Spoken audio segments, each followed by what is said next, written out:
গৌরী সীতানাথ প্রেমানন্দে একবার হরি হরি বল। নিতাই গৌরী সীতানাথ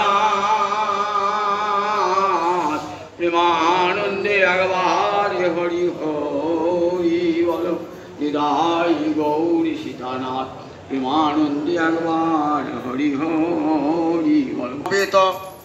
ভক্তবৃন্দের চরণে আমার কোটি কোটি দণ্ডবৎ প্রণিপাত। শ্রী চৈতন্য চৈতামৃতের মধ্যলীলায় শ্রী রূপানুগ্রহ প্রয়াগের দশাশ্বমেধ ঘাটে 10 দিন ব্যাপী মহাপ্রভু রূপ গোস্বামী পাদকে তাঁর কৃপাবাড়ি সিঞ্চিত করে ভক্তিরস তত্ত্ব শিক্ষা দান করলেন। জানতেন রূপের এমনই প্রতিভা তার সঙ্গে মহাপ্রভুর কৃপাযুক্ত হয়েছে। পাণ্ডিত্যের সঙ্গে ভক্তির মণিকাঞ্চন যোগ হয়েছে। তাই রূপ গোস্বামী পারবেন জগতে ভক্তি রসশাস্ত্র জগতে প্রচার করতে। নর্তন ঠাকুর বললেন, শ্রীচৈতন্য মনোভীষ্টং স্থাপিতং যেন ভূতলে সোয়ং রূপ কদামজ্জং দদাতি স্বপদান্তিকম। শ্রীচৈতন্য মনোভীষ্টং, শ্রীচৈতন্যের মনের যে অভিলাষ, যে ইচ্ছা, তিনি যেটি দান করবার জন্যে এসেছিলেন পৃথিবীতে, সেটা রূপ গোস্বামী জানতে পেরেছিলেন। এবং কী করে জানতে বলেন? মহাপ্রভুর কৃপা শক্তির দ্বারা। হৃদয়স্য কৃপয়া বলেছেন যে আমি এই যে ভক্তি রসামৃত সিন্ধু রচনা করলাম, কার কৃপায়? হৃদয়স্য কৃপয়া, যার করুণায় আমি এই ভক্তি রসামৃত সিন্ধু উজ্জ্বল করে গেলাম। আমি অতি ক্ষুদ্র মানুষ, কিন্তু পঙ্গুং লঙ্ঘয়তে গিরি মুখং করতি বাচালং পঙ্গুং লঙ্ঘয়তে গিরি। গৌরহরির কৃপায় কি না হয়? মুখং আবর্তয়েৎ শ্রুতি। বোবা যে সে বেদ মন্ত্র আবৃত্তি করতে পারে যদি মহাপ্রভুর কৃপা হয়। গোবিন্দের কৃপা হলে পারে বোবা যে সে বাচাল হয়ে যায়। তাই মহাপ্রভুর কৃপা শক্তির পরশে রূপ গোস্বামী পাদ যে বিশ্ববাসীকে মহাদানে ধন্য করলেন। মহাপ্রভুর প্রদর্শিত পথে গোবিন্দ ভজন, এই ভজন তো আমার মহাপ্রভুর আগে কেউ দেন নাই। তাই অনর্পিত চরিমি চিরাত করুণয়া অবতীর্ণ করো সমর্পয়তুম উন্নত উজ্জ্বল রসাং স্বভক্তি শ্রিয়ম। নিজ ভক্তি সম্পদ স্বভক্তি শ্রিয়ম, এটা সমর্পয়তুম সম্যক রূপে দান করবার জন্যে। যে 2-4 জন লোককে দিলাম তা নয়, সকলকে দান করেছেন। চণ্ডাল হতে ব্রাহ্মণ, পাপিষ্ঠ হতে পুণ্যবান, দরিদ্র হতে ধনী, নীচ হতে উচ্চ, সকলকে দান করেছেন। তাই সমর্পয়তুম সম্যক রূপে অর্পণ তখনই হয় যখন সকলে সেটা পায়। সকলে না পেলে সমর্পণ হয় না। তাই সমর্পয়তুম কি দিলেন? স্বভক্তি শ্রিয়ম, স্বভক্তি সম্পদ দান করলেন। স্বভক্তি মানে নিজে যে ভক্তি আস্বাদন করেন, শ্রী মানে সম্পদ, ভক্তি শ্রী মানে ভক্তি সম্পদ, স্ব মানে নিজে, অর্থাৎ নিজে যে ভক্তি আস্বাদন করেন সেই ভক্তি দিলেন জগতের কোটি কোটি জীবকে। সেটা কেমন? একটা বিশেষণ দিলেন, উন্নত উজ্জ্বল রসাং। সেই স্বভক্তিটা কেমন? উন্নত উজ্জ্বল রসাং, উন্নত উজ্জ্বল রসবিশিষ্ট ভক্তি সম্পদ দান করলেন। যদি কেউ প্রশ্ন তোলেন যে আচ্ছা আমরা ভাগবতে দেখেছি তৃতীয় স্কন্ধে কপিল মা দেবহূতিকে ভক্তিতত্ত্ব শিক্ষা দান করেছেন। আপনি যে বলছেন মহাপ্রভু প্রথম ভক্তি দান করলেন, কিন্তু ভাগবতে আমরা দেখতে পাই তো কপিল দান করেছেন ভক্তিতত্ত্ব। তাহলে বললেন কপিল যে ভক্তি দান করেছেন সে ভক্তি বৈধি ভক্তি, বিধি মার্গের ভক্তি। সে ভক্তিতে বৈকুণ্ঠ যাওয়া যায়, কিন্তু ব্রজে মঞ্জরি দেহে রাধা গোবিন্দের ভজন হয় না সে ভক্তিতে। তাই কি দিলেন? যে ভক্তি অনর্পিত চরিচিরাত করুণায় অবতীর্ণ করো সমর্পয়তু উন্নত উজ্জ্বল রসাং।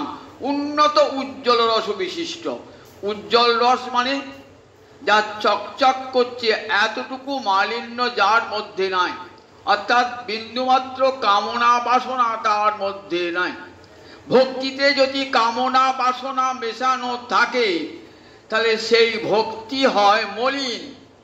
আবার সেই ভক্তি যদি বিধিজাত হয়, যে কৃষ্ণ ভজন না করলে পাপ হবে, এই বোধে হয়, তাহলে সে ভক্তিও হয় মলিন। কিন্তু প্রাণের টানে যে ভগবানকে ভালোবাসা, সেই রাগ ভক্তি হলেন কেমন? উজ্জ্বল রস, উন্নত। এত উঁচুতে সেটা যে ব্রহ্মাদি দেবগণ, ব্রহ্মা শিব পর্যন্ত নাগাল পান না সেই উন্নত উজ্জ্বল রসময়ী ভক্তি। সেই ভক্তি আমার মহাপ্রভুর দান। জানতে পেরেছিলেন রূপ গোস্বামী পাদ কৃপাশক্তি সজ্জা করেছেন, তো মহাপ্রভু এইটে দান করবার জন্য এসেছেন। তাই শ্রীচৈতন্য মনোভীষ্টং স্থাপিতং যেন ভূতলে সোয়ং রূপ কদামজ্জং দদাতি স্বপদান্তিকং। যে রূপ গোস্বামী পাদ মহাপ্রভুর মনের অভিলাষ জগতে স্থাপন করলেন, সেই রূপ গোস্বামী পাদ কবে আমাকে তার নিজের চরণের নিকটে নিয়ে যাবেন? সো অয়ঙ্গে রূপ কদামজ্জং দদাতি, কবে আমাকে দান করবেন? স্বপদান্তিকং, নিজ পদের নৈকট্য, তার চরণের সান্নিধ্য কবে আমাকে দান করবেন? দেখবেন নর্তমের প্রেম ভক্তি চন্দ্রিকাতে এই রাগ ভক্তির কথা কত সুন্দর করে বর্ণনা করেছেন। তাই রূপ গোস্বামী পাদকে আগে বন্দনা করেছেন। রূপ গোস্বামীর কথায় যে সহজ বাংলা ত্রিপদী ছন্দে প্রেম ভক্তি চন্দ্রিকা, এই বইটি খুব সহজলভ্য। এই বইটি কিনে পড়বেন যে কেমন করে রাগ মার্গের ভজন, বিধি মার্গ থেকে কেমন করে রাগ মার্গে গোবিন্দ ভজন করতে হয়। মহাপ্রভু আসার আগে পর্যন্ত আমরা জানতাম না কেমন করে রাগ মার্গে ভগবত ভজন হয়। তাই বলে পৃথিবীতে 3.5 জন বৈষ্ণব, 3.5 জন বৈষ্ণব, 4 জন নয়, 3.5 জন। কে কে? স্বরূপ দামোদর, রায় রামানন্দ, সিকি মাহিতি, 3 জন, আর তার ভগিনী মাধবী দাসী, নারী বলে অর্ধেক। তাই 3.5 জন পৃথিবীতে জানতেন এই রাগ মার্গের ভক্তি কি। তাই মহাপ্রভু বলেছেন পৃথিবীতে 3.5 জন বৈষ্ণব আছেন। 3.5 জন বৈষ্ণব শুনতে পারলেন? কে কে? কে কে? স্বরূপ দামোদর, রায় রামানন্দ, সিকি মাহিতি, যিনি ছিলেন জগন্নাথ মন্দিরের লিখন অধিকারী। সেই সিকি মাহিতি একটা বোন ছিল, তার নাম মাধবী দাসী, তিনিও রাগ মার্গের ভজন করতেন। এই 3.5 জন পৃথিবীতে রাগ মার্গের ভজন করতেন। তাই মহাপ্রভু বলেছেন পৃথিবীতে 3.5 জন বৈষ্ণব। রূপ গোস্বামী পাদ সেই মহাপ্রভুর দানকে শুধু 3.5 জনের মধ্যে সীমাবদ্ধ রাখলেন না, জগতের আপামর যাতে রাগ মার্গের ভজন করতে পারে, এটাই তো আমার মহাপ্রভুর মনের বাঞ্ছা। সেটাই পূর্ণ করবার জন্য তার ভক্তি রসামৃত সিন্ধু, উজ্জ্বল নীলমণি, ললিত মাধব, বিদগ্ধ মাধব, লঘু ভাগবতামৃতম, এই সমস্ত গ্রন্থাদি রচনা। কত মহা সম্পদ দান করে গেছেন, কত বড় বড় সম্পদ দান করে গেছেন। এগুলি পঠন পাঠন হয় না, এত কঠিন সংস্কৃত ভাষায় লেখা। বাঙালি জাতি সংস্কৃত বিমুখ, ভালো করে সংস্কৃত পড়ে না, যার ফলে দেখুন আর এই সব গ্রন্থগুলির আর যে রস সেটি বার করবার ক্ষমতা বড় বড় কলেজের বিশ্ববিদ্যালয়ের অধ্যাপকেরাও পারেন না। এই যে কঠিন ইক্ষুদণ্ড, তাকে যদি পেষণ করা হয় গড় গড় গড় গড় করে রস হয়ে আসে, ঠিক তেমনি এই যে সব গ্রন্থ না, এই গ্রন্থে কত রস ভরা আছে। যারা পড়বেন, এগিয়ে যাবেন, দেখবেন যে কি মহাদানে ধন্য করে গেছেন গোস্বামীপাদরা। এই বিশাল সম্পদ দান করে গেছেন। আমাদেরকে নতুন কিছু বলতে হবে না, তাদের বলা কথাটাই যদি আমরা বলতে পারি, জগৎজীব শুনে ধন্য হয়ে যাবেন। তাদের ললিত মাধব, বিদগ্ধ মাধব, ভক্তি রসামৃত সিন্ধু, উজ্জ্বল নির্মণি, এসব গ্রন্থের পঠন পাঠনই নাই। ভাগবত পাঠ বলতে আমরা কি বুঝি, বটতলা একটা বই পাঁচারি নিয়ে এসে বললেন, শুরু করে দুটো গল্প, যে গল্পের সঙ্গে ভাগবতের কোনো সম্পর্কই নাই। শ্রীমদ্ ভাগবতের প্রাসঙ্গিক গ্রন্থ, এগুলি সব প্রাসঙ্গিক গ্রন্থ। সুতরাং শ্রীমদ্ ভাগবত ব্যাখ্যা করতে হলে এই প্রাসঙ্গিক গ্রন্থগুলি আগে পড়তে হয়। এই প্রাসঙ্গিক গ্রন্থে কত রস রয়েছে, এই গোস্বামীপাদগণ কত রস দিয়েছেন। বলছেন দেখুন, এই যে রাগমার্গের ভক্তিটা কেমন দেখুন। বলছেন শুদ্ধা ভক্তি হইতে হয় প্রেমের উৎপত্তি। শুদ্ধা ভক্তি হতে প্রেমের উৎপন্ন হল। এই প্রেম আবার দুটো পথে চলে গেল। একটা চলে গেল বৈকুণ্ঠের পথে, আর একটা চলে গেল বৃন্দাবনের পথে। দুটো আছে। একটা যেন কারণ নারদ, প্রহ্লাদ, ধ্রুব তারা প্রেম লাভ করেছেন। তাদের প্রেমটা কোথায় না, বৈকুণ্ঠের পথে। তারা বৈকুণ্ঠের পার্ষদ, তারা বৃন্দাবনের পার্ষদ নন, বৈকুণ্ঠের পার্ষদ। আর এই গোস্বামীপাদগণ গেছেন কোন পথে, বললেন এই বৃন্দাবনের পথে। তাদের ভক্তি হলো রাগ মার্গের ভক্তি, প্রাণের টানে ভগবানকে ভালোবাসা। আমরা পদ্মপুরাণের পাতাল খণ্ডে দেখতে পাই, এই ঋষি বলেছেন এই কেমন করে মঞ্জরি ভাবে সাধনা করতে হয়। গুরুদত্ত দেহেতে মঞ্জরি দেহে সাধনা, রাগমার্গে। এই রাগমার্গের কেমন করে প্রেম বৃদ্ধিপ্রাপ্ত হতে হতে কেমন হয়, প্রেম থেকে স্নেহ একটু বড় হলো, একথা আগে বলেছি, আবার ফের মনে করে দিচ্ছি। স্নেহ থেকে মান, মান থেকে রাগ, রাগ থেকে অনুরাগ। রাগ কাকে বলে, দুঃখম অপ্যধিকং চিত্তে সুখত্বে নৈব ব্যজ্যতে। অতিরিক্ত দুঃখকেও যদি সুখ বলে মনে হয়, তখন তাকে কি বলে, রাগ। অতি দুঃখ। রাধা রানী জ্যৈষ্ঠ মাসের দুপুর বেলায় গোষ্ঠে গিয়েছেন গোবিন্দ দর্শন করবার জন্য। দেখলেন গোবিন্দ গোবর্ধন পর্বতের উল্টো দিকে গোচারণ করছেন। তাহলে তো গোবর্ধন পর্বতের এই দিক থেকে রাধারানী গোবিন্দকে দেখতে হবে না। জ্যৈষ্ঠ মাসের দুপুর বেলা, বুঝুন একবার কিরকম গরম। বৃন্দাবন আবার গরম কেমন, আরো বেশি গরম, পাথরের উপর গরম।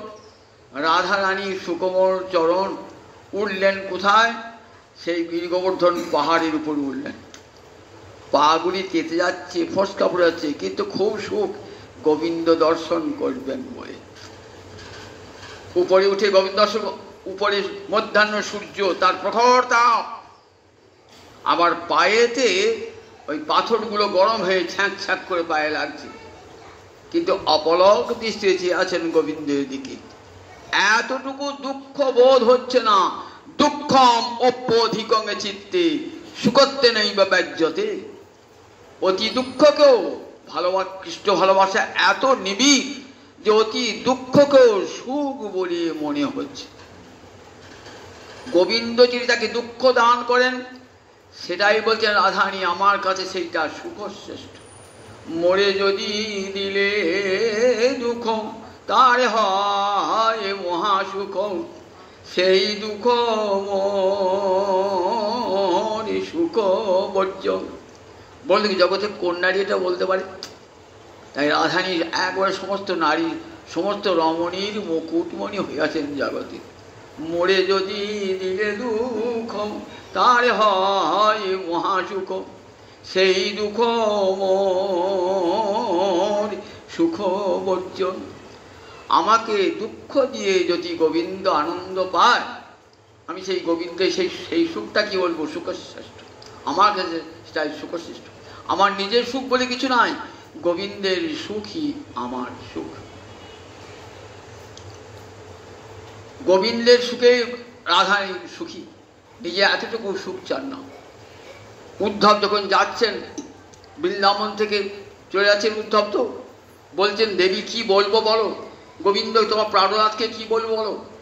তা বলে দেখো আমরা যে দুঃখে আছি কষ্টে আছি এটা বলো না গোবিন্দকে, কারণ আমাদের হৃদয়ে কঠিন, আর গোবিন্দের আমার প্রাণনাথ গোবিন্দের হৃদয় অতি নরম অতি মৃদু। তুমি যদি আমাদের এই কথা দুঃখ কষ্টের কথা বলো তাহলে গোবিন্দ বড় কষ্ট পাবেন। তাই ধীরে ধীরে বলবে, ধীরে ধীরে বলবেন। আর যদি তিনি ওই মথুরায় থেকে সুখ পান তাহলে সেইখানে সুখ পান, আমার এখানে দুঃখ বোধ করে আসতে হবে না। দেখেছেন জগতে কোনো নারী একথা বলতে পারি, রাধানী অন্তরে কৃষ্ণ সুখটাই তার কামনা, মরে যদি দিলে দুঃখ তার হয় বস। এর নাম রাগ। সংস্কৃতে রস ধাতুর তো ঘং প্রত্যয় করে রাগ, ভগবানকে তুষ্ট করা, রঞ্জয়তী মানে গোবিন্দের হৃদয়কে তুষ্ট করা, এটাই তো রাধারানীর একমাত্র ব্রত। শ্রীমদ্ ভাগবত বলেছেন দেখো মানব জীবনের সিদ্ধি কিসে, সংসিদ্ধি হরিতোষণম, গোবিন্দের তুষ্টিতেই সাধকের সিদ্ধি। জগতে আর কোন শাস্ত্রতা বলেন নাই। সংশুদ্ধি বললেন হরিতোষণম, মানব জীবনে সংসিদ্ধি লাভ হয় একমাত্র হরি তুষ্টিতে। শ্রীহরি তুষ্ট হরি জগৎ তুষ্ট হয়ে যায়, আপনি তুষ্ট হয়ে যাবেন। এই রাগ আরো বৃদ্ধি প্রাপ্ত হয়, তখন কিসে পরিণত হয় তাকে বলে অনুরাগ। সদানুভূতম অপি য কুর্জন নবং নবং প্রিয়ং রাগো ভবন নবন নব, রাগো ভবন নব নব সো অনুরাগ ইতির্যতে। বলেন অনুরাগ কাকে বলে, রাগ যখন আরো বৃদ্ধি প্রাপ্ত হয়, সদানুভূতম, বারবার কৃষ্ণকে দেখছেন,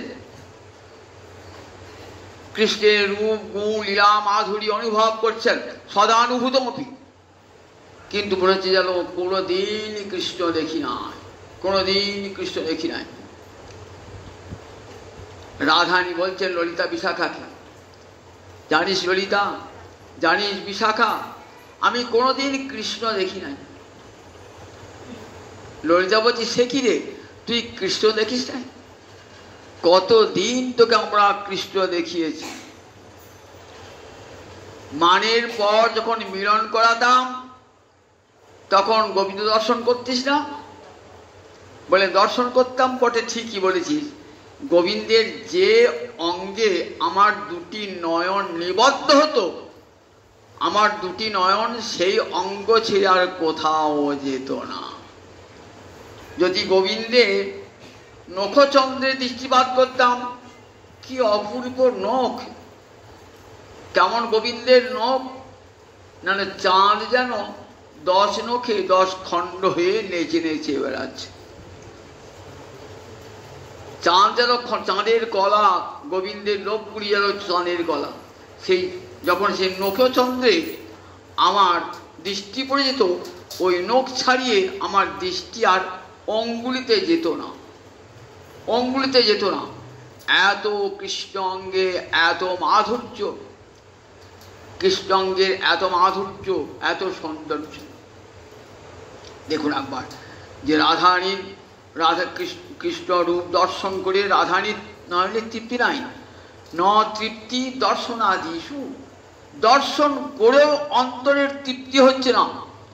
জনময় অবধি হাম রূপনে হারণু নয়ননা তীর পিত ভেল, লাখো লাখো যুগ হিয়ে হিয়ে রাখনু তবু হিয়ে জুড়ন না গেল। আমি জন্মে থেকে তোমাকে দেখছি, জন্মে থেকে। রাধা যখন জন্মেছিলেন অন্ধ হয়ে জন্মেছিলেন, যেই গোবিন্দ তার করকমল রাধারী নয়ন কমল স্পর্শ করেছেন না, দিতে গায়ে হারে মোর প্রাণনাথ অন্তরে বারল সুখ। তখন আমি হাসিয়া কাঁদিয়া আঁখি প্রকাশিয়া আমি হেরিন বধুর, হাসিয়া কাঁদিয়া আঁখি প্রকাশিয়া হেরিন বধুর। নয়ন খুলে গোবিন্দ দর্শন, অন্ধ সেজে এসেছেন যে কারু বদন দেখব না, গোবিন্দ বদন ছাড়া কারু বদন দেখব না। রাধানী জগতে কৃষ্ণ ছাড়া কিছু দর্শন করেন না। আমি যদি নয়নে মুদে থাকি আমি অন্তরে গোবিন্দ দেখি, আবার নয়ন মেলিয়া দেখি শ্যাম। আমি যখন চক্ষু বুদ্ধিকে ধ্যান করি তখন কি দেখি? তখন দেখি শ্যাম সুন্দর আমার দাঁড়াইয়ে রয়েছে, আমার হৃদয় কদম্ব মূলে দাঁড়াইয়ে রয়েছে, মোহন মুরলী হাতে দাঁড়াইয়ে রয়েছে, ত্রিভঙ্গ ভঙ্গিম হয়ে দাঁড়াইয়ে রয়েছে। রাধাই দেখছেন আমার হৃদয় কদম্ব মূলে গোবিন্দ দাঁড়িয়ে আছেন ত্রিভঙ্গ ভঙ্গিম হয়ে। আবার যখন নয়ন উন্মিলন করেন, নয়ন মেরিয়া দেখি শ্যাম। আবার নয়ন আমি শ্যামেরও ভরমে জলদে না হেরি, মেঘের দিকে তাকাই না, তাকালেই শ্যামের কথা মনে পড়ে যায়। তাই দেখুন রাধারানী কৃষ্ণ রূপ ছাড়া জগতে আর কিছুই দর্শন করেন না। সীতাদেবী যখন যজ্ঞে এসেছেন না, রামচন্দ্রের অশ্বমের যজ্ঞে, তখন রামচন্দ্র আবার বলছেন তোমাকে আবার পরীক্ষা দিতে হবে সবার সামনে। দুটি যজ্ঞ ছেড়ে সম্মুখে রয়েছে, লবকুশ রয়েছে, সেইখানে যদি কোনো মাকে বলা হয় মা তোমার চরিত্রের পরীক্ষা দাও, তাহলে কত বড় লজ্জা বলুন দেখি একবার, কত বড় লজ্জা। মনে হয় রামচন্দ্র তুমি কেমন করে বললে কথা, যে সীতা নিষ্পাপ তুমি জানো, তার তোমার দুটি যোগ্য সন্তান রয়েছে, তুমি যখন রাবণের কাছ থেকে উদ্ধার করলে তখন অগ্নিদেব তোমাকে দেখালেন, তা সত্ত্বেও তোমার সন্দেহ। সীতাদেবী বলছেন যথাহং রাঘবাদ অন্যং ন কামই, আমি যদি রামচন্দ্র ছাড়া অন্য কাউকে অন্তরে কামনা না করে থাকি, তাহলে হে মাধবী, হে বসুন্ধরা, দেহি মে বিবরণ, দাও আমাকে তোমার গর্ভে স্থান দাও। সঙ্গে সঙ্গে এলেন ধরণী, সোনার সিংহাসন নিয়ে নিজের সন্তানকে কোলে নিয়ে আবার চলে গেলেন ধরণী। রাঘবাদন্যং, রাঘব ছাড়া, রামচন্দ্র ছাড়া অন্য কোনো পুরুষকে যদি আমি মনে ভেবে না থাকি তাহলে আমাকে দিয়ে দাও। তাহলে সেই সীতাদেবী আবার রাধার রূপে এসেছেন তো। গোবিন্দ ছাড়া আর কারো মুখ তিনি দর্শন করেন না, গোবিন্দ বদন ছাড়া কাউকে দর্শন করেন না। তাই সদানুক বলছে যতবার কৃষ্ণ দর্শন করছেন ততবার যেন নূতন নূতন মনে হয়, ততবার। আমরা কি করে একজন রূপান কাউকে দেখলাম, কোন রূপতী রমণীকে দেখলাম, তার চেয়ে একটা রূপতী, তাদিকে নজর চলে গেল, আবার তার চেয়ে রূপ, তাদিকে নজর চলে গেল। কোন রূপান পুরুষকে দেখলেন, কোন রমণী, তাদিকে নজর চলে গেল, আবার তার চেয়ে রূপবান দেখলেন, তাদিকে নজর চলে গেল, আবার তার চেয়ে রূপবান দেখলে তাদিকে নজর চলে গেল। তাহলে একটা রূপেতে আমাদের নয়ন স্থির থাকে না। আর রাধারানী ওই গোবিন্দকে দেখছেন কত কত রূপী, কত কত রূপী, সদানুভূতমপি, সব সময় গোবিন্দকে দেখছেন, কিন্তু কেমন অনুরাসই কিপুচসী অনুভবময়, অনুরাগ ও বাখানিতে তিলে তিলে নূতন হয়, তিলে তিলে নূতন হয়। যতবার গোবিন্দ দেখছেন ততবার যেন গোবিন্দ নূতন। গোবিন্দকে কাছে উপরে যেন পাই নাই, হারাই হারাই হয়। দুহু করে দুহু কাঁদে বিচ্ছেদ ভাবিয়া, তিলো যাধ না দেখিলে যায় যে মরিয়া। দুজন দুজনের কাছে রয়েছেন, দুজন দুজনকে আলিঙ্গন করেছেন, তবে হারাই হারাই হয়। একে কি বলে? রসশাস্ত্রের নাম প্রেম বৈচিত্র্য। একসঙ্গে মিলন বিরহ দেখেছেন কোথাও? একসঙ্গে মিলন বিরহ। আমরা দেখি ললিত মাধব নাটক আছেন, কার লেখা? রূপ গোস্বামী পদে লেখা ললিত মাধব। এই ললিত মাধব নাটক দ্বারকাপুরীর কথাটি লেখা। একসঙ্গে লিখবো ঠিক করেছিলেন, ব্রজের কথা এবং দ্বারকার কথা। কিন্তু মহাপ্রভু কি বললেন? বললেন দেখো, বললেন সত্যভামার পথে আদেশ দিয়েছেন, আমার নাটক পৃথক করহ রচনা। সত্যভামা যখন আসছেন পুরী আসছেন না, এখানে একটা সত্যভামা গ্রাম বলে একটা গ্রাম আছে, সেখানে রাত্রি বিশ্রাম নিয়েছেন। দেবী সত্যভামা আবির্ভূত হয়ে বলছেন, আমার নাটক পৃথক করহ রচনা, আমার নাটকটা পৃথক করবে, ব্রজের সঙ্গে এক করবে না। সত্যভামা দেবী বলছেন। এদিকে এখন পুরীতে মহাপ্রভু বলছেন, কৃষ্ণকে বাহির নাহি করিও ব্রজ হইতে, কৃষ্ণকে ব্রজ থেকে বার করো না। তাহলে দুটো কথাই রক্ষা করতে হবে তো। তাই একটা নাটককে দুভাগ করলেন, একটা বিদগ্ধ মাধব আর একটা ললিত মাধব। বিদগ্ধ মাধবের ব্রজের কথা, আর ললিত মাধবের তৃতীয় অঙ্ক পর্যন্ত ব্রজের কথা, তারপর দ্বারকাপুরীর কথা। এখানে দেখতে পাই যে দ্বারকা কোনো আলাদা আলাদা পুরী নয়, ব্রজের মধ্যেই দ্বারকা। যোগমায়ের এমন লীলার সৌকর্ষ দেখাচ্ছেন যে দ্বারকা পৃথক নয়, ব্রজের মধ্যেই যেন দ্বারকা রয়েছে।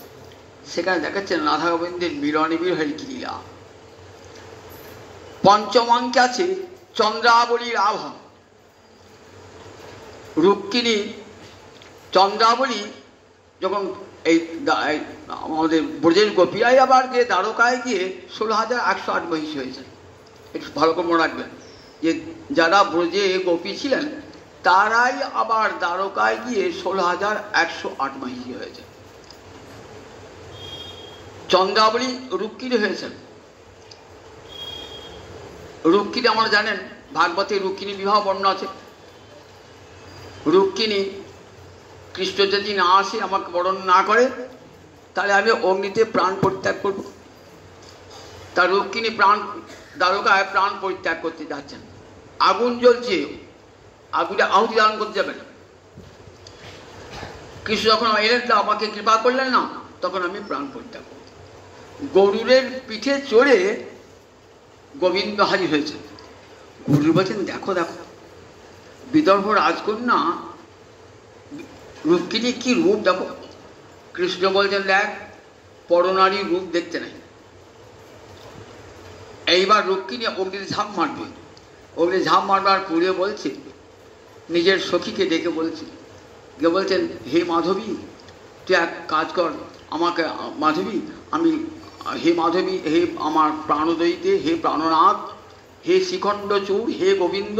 ঠিক ব্রজের ভাষা বলতে বলতে যে ঝাঁপ দিয়ে যাবেন, কৃষ্ণ এটি ব্রজের ভাষা, তখন শ্রীকৃষ্ণ পিছন দিক থেকে কণ্ঠে জড়িয়ে ধরেছে। আর রুক্মিণী কি ভাবছেন? রুক্মিণী ভাবছেন আমার সখী মাধবী আমাকে ধরেছে। কৃষ্ণ ধরেছেন কিন্তু কণ্ঠে, কিন্তু রুক্মিণী ভাবছেন আমার সখী মাধবী আমাকে ধরেছে। মঞ্চ মঞ্চ খলু মা দুঃখ মা পর, ওরে মাধবী আমাকে ছেড়ে দে, আমার জন্য দুঃখ করিস না, আমি প্রাণে পরিত্যাগ করব। নিজের আংটিটা পরিয়ে দিচ্ছেন, বলছেন মাধবীকে পরিয়ে দিচ্ছেন। মাধবীকে পড়াচ্ছেন তো, মাধবী হাত তো নাই, গোবিন্দ তো, গোবিন্দের অঙ্গুলিতে পরিয়ে দিচ্ছেন। বলছেন আমার যখন প্রাণনাথ আসবে না, তখন এই অঙ্গুরীয়টি দেখিও, এই আংটিটি দেখাবো। দেখুন ধরে আছেন কৃষ্ণ, কণ্ঠ ধরে আছেন, আর কৃষ্ণ বিরহে কাঁদছেন। রুক্মিণী জানতেও পারছেন না যে পিছনে কৃষ্ণ আছেন। একই সঙ্গে কেমন মিলন আর বিরহ, একই সঙ্গে মিলন আর বিরহ। আবার দেখি সপ্তম অঙ্ক আছে নববৃন্দাবন সঙ্গম। ললিত মাধব নাটকে নববৃন্দাবন সঙ্গম। দ্বারকায় বিশ্বকর্মার শিল্পী নূতন বৃন্দাবন নির্মাণ করেছেন। রাধারানীর মনে আনন্দান করবার জন্যে একটা নববৃন্দাবন তৈরি করেছে। সেখানে সখীকে নববৃন্দা সখী। সেই নববৃন্দাবনে সব আছেন, যশোদা আছেন, গোবিন্দ আছেন, বলরাম আছেন, সব মূর্তি আর সাজানো আছে একবারে বৃন্দাবনের মতন। সেখানে রাধারানী গিয়ে কী করেন? রাধারানী গিয়ে ওই গোবিন্দ মূর্তির কাছে নয়ন জলে বুক ভাসান। গোবিন্দ মূর্তি দেখেন আর নয়ন জলে বুক ভাসান রাধারানী। গোবিন্দ মধুমঙ্গলকে নিয়ে সেই নববৃন্দাবনে প্রবেশ করেছেন। নববৃন্দাবনে প্রবেশ করে দেখছেন আমার মূর্তি কে তৈরি করলে? নিশ্চয়ই বিশ্বকর্মা তৈরি করেছে এই মূর্তিটা। চল তো মধুমঙ্গল কাছে যাই। গিয়ে দেখছেন কে যেন পূজা করেছে, চরণে পুষ্প দিয়েছে। শুধু তাই নয়, পূজারিনীর চোখের জল আমার পায়ে। মধুমঙ্গল দেখতে হবে তো কে পূজা করে আমাকে কেমন করি। মধুমঙ্গল এক কাজ কর, ওই রাধারানী আসবার, ওই যে পূজারিনী আসবার আগেতে কি করবি, মূর্তিটা সরিয়ে নে, আমি ওই মূর্তি জায়গায় দাঁড়াবো। মূর্তি সরিয়ে দিয়েছে, গোবিন্দ ওই প্রতিমা রূপে দাঁড়িয়েছে। এসে রাধারানীকে দর্শন করছেন আর রাধারানী নয়ন জলে ভাসছেন। বলছেন দেখছেন সাক্ষাৎ যেন মূর্তি, সাক্ষাৎ যেন বিম্ব, প্রতিবিম্ব নয়। বলছেন ওহে প্রতিবিম্ব, তোমার বিম্ব কুশলে আছে তো? পদ্ম পলাশ বিম্বনে গোবিন্দ কুশলে আছে তো? গোবিন্দ মনে মনে উল্লসিত হইলেন। গোবিন্দ ভাবছেন রাধারানী তো যমুনায় প্রাণ পরিত্যাগ করেছেন, এখানে কোথা থেকে এলো? তখন বলছে নিশ্চয়ই বিশ্বকর্মার সৃষ্টি রাধারানী। তখন বলছে দেখো তুমি তো স্বর্গলোকও বাসিনী রাধারানী, ঊর্ধ্বলোকও বাসিনী, তুমি যখন তার কল্যাণ কামনা করছো তখন তিনি নিশ্চয়ই ভালো আছেন। তখন বলছেন নববৃন্দা সখীকে রাধারানী, দেখ দেখ প্রতিমা মধুরঙ্গে ব্যাহরতি। এই প্রতিমা কথা বলছি রে, প্রতিমা কথা বলছে। প্রতিমা কথা বলে? বলছেন প্রতিমা তো নয়, সাক্ষাৎ গোবিন্দতে দাঁড়িয়ে আছেন। বলছেন হে প্রতিবিম্ব, দেখো কবে এই দুঃখিনীকে দেখা দেবে? চেতন হয়ে কবে দেখে, মূর্তি রূপে নয়, সাক্ষাৎ কবে দেখা দেবে? তুমি যখন তাকে দেখতে এসেছো নিশ্চয়ই তিনি দেখা দেবেন। মূর্তি বলছেন আর ওই মূর্তির চোখ দিয়ে টস টস টস চোখে জল বার হচ্ছে। আর রাধারানী কি করছেন? সেই অবস্থায় ওই মূর্তির চোখের জল মোচাচ্ছেন। মূর্তি তো নয়, সাক্ষাৎ গোবিন্দই তিনি প্রতিমা ধারণ করেছেন। দেখুন একই সঙ্গে মিলন আর বিরহ কেমন, একই সঙ্গে মিলন আর বিরহ। রূপগোস্বামী দেখেছেন অনুরাগের দশায় কেমন হয় মিলন আর বিরহ। রাধারানী ওই সাক্ষাৎ গোবিন্দকে কাছে পেয়েছেন, সেটা আর কিন্তু মূর্তি নয়, সাক্ষাৎ গোবিন্দ। গোবিন্দকে পেয়েও মনে হচ্ছেন গোবিন্দ নয়, এটা একটা গোবিন্দের প্রতিমা, প্রতিবিম্ব। চোখ দিয়ে দর্শকে জল পড়ছি আর রাধারানী নিজের বস্ত্রাঞ্চল দিয়ে গোবিন্দের চোখের জল পৌঁছাচ্ছে। কেমন দেখুন একসঙ্গে মিলনে বিরহ। আবার দেখি দশমাঙ্কে গিয়ে সেখানে সত্যভামা রূপিণী, এটার নাম পূর্ণ মনোরথ, সত্যভামা রূপিণী রাধারানী কি করছেন না, যমুনার কালীদহে গিয়ে প্রাণ পরিত্যাগ করবেন। যে কৃষ্ণ কৃপা লাভ হলো না, আমি কালীদহে প্রাণ পরিত্যাগ করব, কালীদহে কালীয় রাগ আছে, আমাকে দংশন করে প্রাণ চলে যাবে। যখন কালীদহে ঝাঁপ মারতে যাবেন তখন গোবিন্দ ছুটে গিয়ে কণ্ঠ জড়িয়ে ধরেছেন। বাবা কণ্ঠ কি ভাবছে, গোবিন্দের বাহু ঠিক সর্পের মতন বাহু, তো সাপ তো জড়িয়ে ধরেছে, ভাই হলো, আর তো মরবার কষ্ট হবে না, এখনই ছোবল মারবে। ভাবছেন কই ছোবল তো মারছে না, এখন তো ছোবল মারছে না। তখন সমন্তক মণিটা, পিতার দেওয়া সমন্তক মণি, সত্যাজিৎ কন্যা তো সত্যভামা, সেটি কী করেছেন না মণিবন্ধে পরিয়ে দিয়েছেন, সত্যভামার মণিবন্ধে। তখন ভাবছেন ও এ তো মাথায় মণিওয়ালা সাপ, এতে ভয়ঙ্কর বিষধর সাপ, কই আমাকে এখন বলছে দংশন করলো না তো, এখন বলছে সর্প দংশন করো, আমার প্রাণ চলে যাক। সর্প তো নয়, গোবিন্দের বাহু যুগল কণ্ঠ ধারণ করে আছে। দেখুন একই সঙ্গে কেমন মিলন আর বিরহ, একই সঙ্গে মিলন আর বিরহ, একে বলে প্রেম বৈচিত্র্য, একেকালে মিলন বিরহ ভাব। এই অনুরাগ তখন কি হয়, এই অনুরাগের প্রাবল্যে ভগবান গোবিন্দকে দর্শন করেও যেন তৃপ্তি আসছে না। রাধারানী কতভাবে গোবিন্দকে দর্শন করেছেন, সেই অনুরাগ বাখানিতে তিলে তিলে নূতন হই। বলেছেন দেখো, যে হেরিবে কৃষ্ণানন তারি করি দুনয়ন, বিধি হইয়া হেন অবিচার, মোর বলে যদি ধরো কোটি আঁখি তার গর, তবে জানি যোগ্য সৃষ্টি তার। কেন লক্ষ নয়ন দিলে না হে, আমরা অপলকে গোবিন্দ দেখতাম, কেন লক্ষ নয়ন দিলে না হে, কেন লক্ষ নয়ন দিলে না? আমরা অপলকে কৃষ্ণ দর্শন করতাম, দুটি নয়ন দিয়েছ, তাতে আবার পলক দিয়েছ দুটি নয়ন। বিধাতা তুমি নির্মাণ কার্য জানো না, নির্মাণ আবার নির্মাণ করার সুবিধা কৃষ্ণরূপ দর্শন করে নাই। বিধি চেয়েও কি দেখে নাই, দেখলে ছেড়ে দিত না রে, চেয়েও কি দেখে নাই। কৃষ্ণমূর্তি নির্মাণ করবার সময় বিধাতা চেয়ে দেখে নাই যে জগতের সব রূপ দুটো নয়নে দেখা যায়, কিন্তু কৃষ্ণের ওই দুটি কৃষ্ণরূপ দুটি নয়নে দেখা যায় না। তাই গোপীরা যখন কৃষ্ণ দর্শন করতে কি করতেন? দৃশিশু পক্ষ্মকৃতং স্বপন্তি। দৃশিশু মানে দুই চক্ষে, পক্ষ্মকৃতং যিনি পলক নির্মাণ করেছেন সেই বিধাতার অঙ্গ স্বপন্তি, সেই বিধাতাকে অভিশাপ দিতেন। নারীরা কাউকে অভিশাপ দেয় না, কখন দেয়? হৃদয়ে যখন পরম পরিতাপ পরম দুঃখ বেদনা অনুভব করে। ব্রজগোপীরা কৃষ্ণ দর্শন করতে গিয়ে এত অনুতাপ দুঃখ ভোগ করেন, তখন বিধাতাকে অভিশাপ দিচ্ছে। বিধাতা তুমি জড় তপধন, তুমি যোগ্য সিদ্ধি জানো না। কৃষ্ণ দেখবার জন্যে তুমি দেবরাজ ইন্দ্রকে 1000 নয়ন দিয়েছ, সে 1000 নয়ন দিয়ে কি দেখেছে? সে জগতের রূপ দেখে। আর কৃষ্ণ দর্শন করবেন দুটো নয়ন? তুমি উত্তম নির্মাণ কার্য জানো না। দেখেছেন, দুটি মাত্র নয়নে তাদের গোবিন্দ দর্শন করে তাদের সুখ হয় না, মনে 11 কোটি কোটি নয়ন দিল না। অঙ্গে উপাঙ্গে এত মাধুর্য, গোবিন্দের অঙ্গে উপাঙ্গে এত মাধুর্য। বড় বিনোদিয়া চূড়ার টালনি, কপালে চন্দন চান, আবার যিনি বিধু বড় বদন সুন্দর, ভুবন মোহন ফান। আমার গোবিন্দের বদনখানা কেমন? ভুবন মোহন ফান। বলছেন যেন ফাঁদ পেতেছে রে।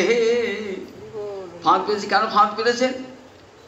বুঝের গোপীগণের মনোমৃগী ধরবার লাগি ফাঁদ পেতেছে রে। ব্যাধেরা ফাঁদ পাতে হরিণ ধরবার জন্যে, আর ফাঁদ পেরেছেন গোবিন্দ ভুবন মোহন ফাঁদ কি জন্যে? মনোমৃগী ধরবার লাগি ফাঁদ পেতেছে রে। কাদের মন মৃগী হরণ করবেন? যত ব্রজ গোপী গণের মনোমৃগী ধরবার লাগি, যত ব্রজ গোপী গণের মনোমৃগী ধরবার লাগি, ভুবনে মোহন ফাঁদ পেতেছে। মনোমৃগী গোপীগণের মনোমৃগী ধরবার জন্য এমন রূপ নবজল ধরো, রসে ধরো ধরো বরণ চিকন কালা, আবার অঙ্গেরি ভূষণ রজত কাঞ্চন, মণিমুকুতারু মালা। জোড়া ভুরু কেমন গোবিন্দের? জোড়া ভুরু যেন কামেরি কামানো, কেবা কইল নিরোয়ান। বলছে তো জোড়া ভুরু নয়, কেমন? জোড়া ভুরু যেন কামেরও কামান, যেন জোড়া কামানে দেখেছে ব্রজবধূ বধিবার লাগি, যেন জোড়া কামানে দেখেছে। কামান দিকে কি করা হয়? শত্রুকে বধ করা হয়। কাদিকে বধ করবে আজকে? যেন জোড়া কামানে দেখেছে ব্রজবধূ বধিবার লাগি, জোড়া কামান দেখেছে। বলছি ও দুটো কামান দেখেছে। আবার তরল নয়নে তেরছ চাহনি বিষম কুসুমান। চঞ্চল নয়ন, তরল নয়ন, আবার তাকিয়ে আছেন কেমন করে? তেরছ চাহনি, তির্যক দৃষ্টি, নয়নটি বাঁকা করে গোপীদের দিকে তাকিয়ে আছেন। তরল নয়নে তেরছ চাহনি বিষম কুসুমান। কুসুমবান কার? মদনের বান। মদনের বানকে কি বলে? ফুলধনু বলে। পুষ্পবান যেমন অপ্রাকৃত নবীন মদন বৃন্দাবনে, বৃন্দাবনে অপ্রাকৃত নবীন মদন কাম গায়ত্রী কাম বীজে যাহারি উপাসন। কামদেবকে কি বলে? মনমথ। সবার মনকে মথিত করে বলে কামদেবের একটা নাম মনমথ।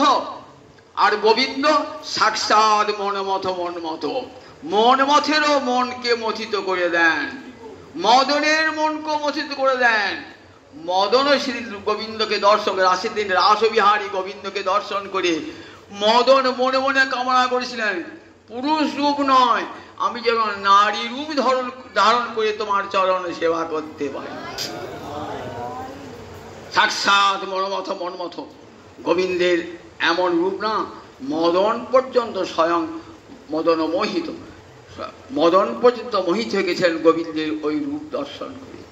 সেই মদন মোহন মূর্তি, মদন হাতে কি থাকে? ফুলবান থাকে, 5টা বান থাকে। সেই 5টা বানে কি করে? মুনি ঋষি যোগী সবার হৃদয়কে বিদ্ধ করে দেয়।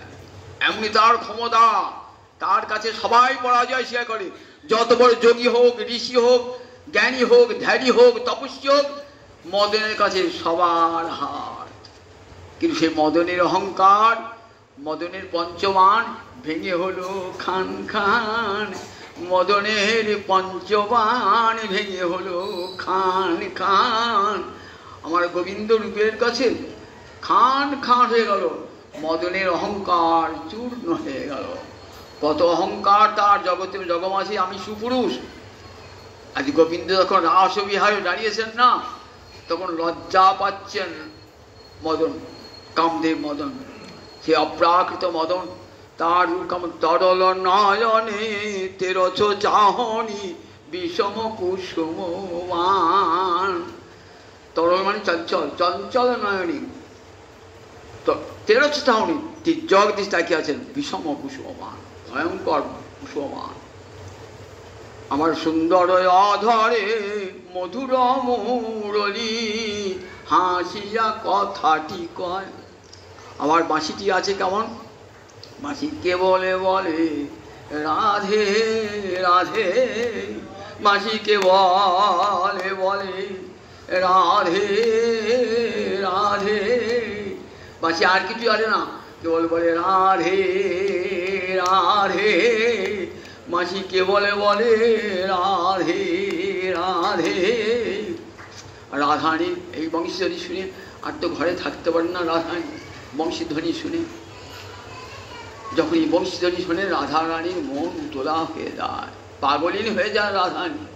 সখী সঙ্গে রূপের কথা কইতেছিল বসি, হেন কালে রাধা নামে বাজল মোহন বাসি। বাসি তুমি আর বেজো না করি অহংকার, সর্প হয়ে দংশিলে যে শ্রবণে আমার। তরলে জনম তোর কিছুই লাজ নাই, ঝাড়ের না গাল পেলে সাগরে ভাষায়। ওরে বাঁশি, তোর তো লজ্জা সরম নাই, তুই কেবল রাধা রাধা কৃষ্ণের অধর রইয়া কি করিস? কেবল রাধা রাধা নামে রাখিস তুই। দেখ, তুই খলজনার বদলে থাকিস তো, তাই তোর স্বভাবটাও খল হয়ে গেছে, তোর স্বভাবটাই।